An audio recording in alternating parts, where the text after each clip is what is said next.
Hindi ko siya pinapapasok doon. Tinulungan lang naman si ni Leslie para makapasok doon eh. Hindi ko nga pinagbubuksan ng pinto. At saka ba't ba ako nagpapaliwanag sa'yo ng ganito? Wala naman ako kasalanan ah. Pero ginusto mo. Ano? Jordan, don't act dumb. Narinig ko yung sinabi ni Shaira. Sabi niya, ikaw ang unang humalik. O ngayon, hindi mo maamin? Hindi mo maamin dahil ginusto mo yon. Oo. Oo, ginusto ko yung kanina. Naging marupok ko kanina eh, aminin ko. Kasi gusto din kita saktan. Gusto kitang gantihan, Christy. Sa ginawa mo sa akin, gusto kong gumante. Nasaktan ba talaga kita? O hindi lang talaga matanggap ng ego mo yung mga sinasabi sa'yo ni Leon, ha? Hindi mo matanggap? Oo, Jordan, nagpakasal ako kay Leon. Nagpaubaya ako sa kanya. Dahil wala akong choice. Kailangan ko yung gawin dahil kailangan kong mabuhay. At kahit paulit-ulit mo akong tanungin, paulit-ulit ko yung sasagutin sa'yo dahil yun ang totoo. At tama ka. May nagbago sa akin. Hindi na ako yung Christy na minahal mo. Yung Christy na binibigay yung buong sarili niya sa'yo. Nagalaw na ako ng ibang lalaki. Nalawayan na ako ng rebelde. Kaya ngayon, Jordan, tatanungin kita. Gaano mo ba ako kamahal? Matatanggap mo ba lahat ng to? Ngayon alam mo na kung ano ang totoo?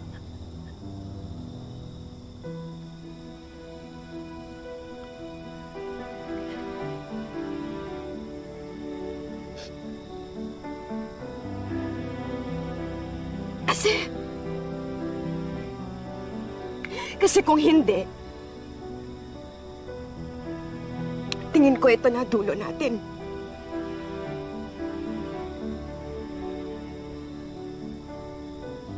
Ngayon, bahala ka kung babalikan mo si Shaira. Pero akin si Tori. Ako ang mag-aalaga sa anak ko.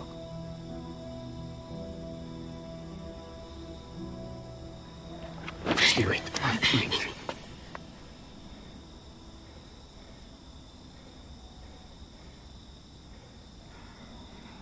I'm sorry. I'm sorry, naging mahina ako. I'm sorry kasi binigyan kita ng dahilan para pagdudahan ang pagmamahal ko sa'yo. Pero sana maintindihan mo na saktan ako eh.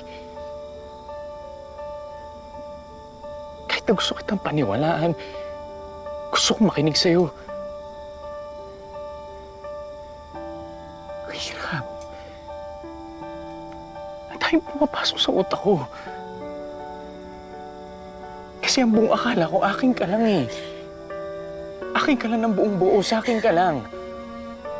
Gusto ko na burahin yung mga sinabi ng lalaking yun. Gusto ko burahin sa isipan ko. Sa alaala mo. Gusto ko sa burahin sa katawan mo. Gawin mo. Gawin mo.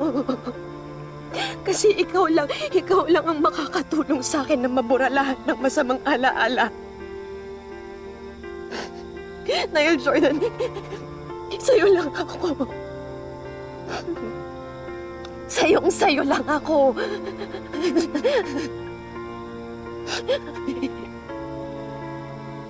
Sa'yo lang ako.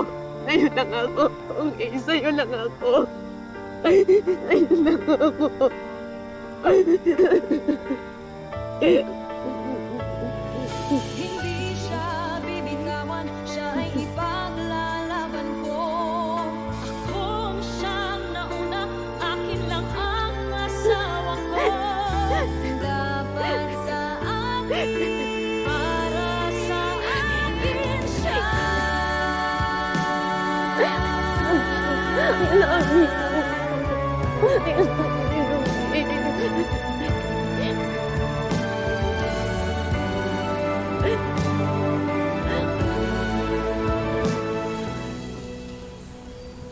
Baby girl, kumain ka na. Pauwiin na rin yung si mami mo. Sige na. Si Daddy po. Tatawagan ko na lang ang daddy mo para magkita kayo, ha? Sige, kain na. Hindi pa rin po babati sila Mami. Hi, baby! Mami, Daddy! Hi, anak. Hi, ma. Hello. Miss si Daddy. Namiss din kita, anak, sobra. Daddy, huwag ka na po matulog kaya Tito Jeff, ha? Please. Huwag na din po kayo mag-away ni Mami. Huwag kang mag-alala, anak. Okay kami na mama mo, hindi na mauulit yun, ha? Don't worry, anak. Gabi-gabi sasamahan na tayo ni Daddy matulog. Ganun din si Mommy, okay? You'll never be alone. Dahil happy family tayo, di ba? Pila po kayo. Yes! Happy ka ba? Opo. Oh, I'm happy too. You're happy.